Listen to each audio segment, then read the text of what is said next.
এমন কোনো মানুষ নাই যে মানুষটা হলি ক্রস কলেজের কথা জানে না। লেখাপড়া করে যে মানুষ সে মানুষ অবশ্যই হলি ক্রস কলেজের কথা জানে। আজকে আমি তোমাদেরকে শিখাবো যে কিভাবে অ্যাডমিশন নিতে হয় হলি ক্রসে এবং কি কি রিকোয়ারমেন্ট দরকার, বছরে কত টাকা খরচ যাবে, কি কি ফ্যাসিলিটি পাবে এবং তোমার জন্য সিদ্ধান্তটি কি সঠিক হবে নাকি হবে না। দেখো, ফ্যাসিলিটির কথা যদি আমি বলতে যাই সেই ক্ষেত্রে প্রচুর পরিমাণের ফ্যাসিলিটি রয়েছে হলি ক্রসে। এবং তোমার যে তুমি যে জন্য হলি ক্রসে অ্যাডমিশন নিবে, যেই তোমার হচ্ছে কোয়ালিটি এডুকেশনের জন্য, সেই কোয়ালিটি এডুকেশনের কোনো সমস্যা নাই। চলো আমরা প্রথমে খরচ কত হবে সেই বিষয়টা দিয়ে শুরু করি। হলি ক্রসে তোমার ভর্তি হইতে সবার প্রথমে লাগবে 20,000 টাকা, মানে প্রথম ধাক্কাতেই 20,000 টাকা চলে যাচ্ছে এবং সাথে আরও 5,000 টাকা যুক্ত করো। এই 5,000 টাকা কেন? এই 5,000 টাকা হচ্ছে তোমার ড্রেস, জুতা টোতা হাবিজাবি, এই ড্রেস কোডের জন্য হচ্ছে 5,000 টাকা। তোমাকে সেখান থেকে ড্রেসের কাপড় চোপড় হাবিজাবি দেওয়া হবে। সেজন্য মানে কি হইলো, মানে হচ্ছে 25,000 টাকা প্রথম ধাক্কাতেই চলে যাচ্ছে তোমার, মানে এটা তোমার দিতেই হবে। তোমার হচ্ছে এটা ভর্তি হওয়া বাবদ হচ্ছে টাকা নিচ্ছে। এবং তারপরে তার কিছুদিন পরে আবার তোমার থেকে 10,000 টাকা নেবে। এই 10,000 টাকা কেন? দেখো, 10,000 টাকা হচ্ছে এই যে ল্যাব ফি, তারপরে এই হাবিজাবি অনেক ফি আছে তাদের, ঠিক আছে? সেই ফিগুলোর জন্য তোমাদের কাছ থেকে 10,000 টাকা নেবে। এই হচ্ছে এক্সট্রা খরচের কথা আমি ধরলাম। এখন প্রতি মাসে বেতন কত?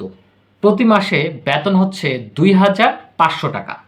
এই 2,500 টাকা কিন্তু প্রতি বছর তোমার দিতে হবে।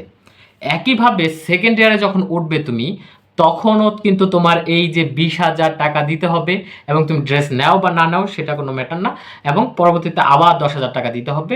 মাসিক বেতন তো চলতেই থাকবে। সুতরাং আমরা অনুমান করতে পারি যে 2 বছরে তোমার খরচ যাবে 1,30,000 টাকা। এই 1,30,000 টাকা যদি তুমি খরচ করতে রাজি থাকো তাহলে অবশ্যই হলি ক্রস কলেজে ভর্তি হও। এখানে পড়াশোনার কোয়ালিটি খুবই ভালো, অনেক ফ্যাসিলিটি রয়েছে। তুমি পুরো 2টা বছর সুন্দরভাবে উপভোগ করতে পারবে, পড়াশোনা করতে পারবে। এবং এইখানে তোমার কিন্তু হোস্টেল আছে, তুমি কিন্তু চাইলে হোস্টেলেও থাকতে পারবে। কিন্তু আমি রিকমেন্ড করবো যে হোস্টেলে থেকো না। হোস্টেলে প্রচুর পরিমাণের খরচ। হোস্টেলে দেখা যাচ্ছে যে মাসেই তোমার খরচ চলে যাবে 10,000 15,000 টাকা। সুতরাং আমি তোমাদের যেটা রিকমেন্ড করবো সেটা হচ্ছে তোমরা কয়েকজন ফ্রেন্ড, 4-5 জন ফ্রেন্ড মিলে একটা ফ্ল্যাট ভাড়া নিয়ে সেই ফ্ল্যাটে থাকো। এটা হবে তোমাদের জন্য একটু কম এক্সপেন্সিভ। যারা গ্রাম থেকে আসে তাদের জন্য এই এই পরামর্শটাই আমি দিব।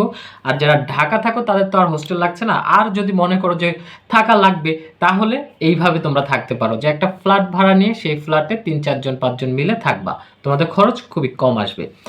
এবার চলো জিপিএ রিকোয়ারমেন্ট কীরকম লাগে। দেখো, জিপিএ রিকোয়ারমেন্ট সায়েন্সের জন্য জিপিএ 5 লাগবে এবং হচ্ছে তোমার কমার্সের জন্য 4.40 লাগবে এবং 4 লাগবে হচ্ছে হিউম্যানিটিসের জন্য। এটা গত বছর ছিল, এবার এটা এখনও দেয় নাই, কিছুদিনের মধ্যে দিয়ে দিবে। সো যখন দিবে তখন আবার আমরা বলে দিব। সো এখন তোমরা বুঝতে পারছো যে তোমাদের ডিসিশনটা নিতে সুবিধা হবে যে কিভাবে তোমরা কি ভর্তি হবে নাকি হবে না। এই ডিসিশনটা মূলত তোমারই নিতে হবে। কলেজ খুব সুন্দর, খরচও অনেক, ঠিক আছে, পড়াশোনা ভালো। এখন ডিসিশন তোমার নিতে হবে যে তুমি এখানে পড়বা কি পড়বা না, সব কিছু কি তোমার সাথে ম্যাচ হচ্ছে কি হচ্ছে না।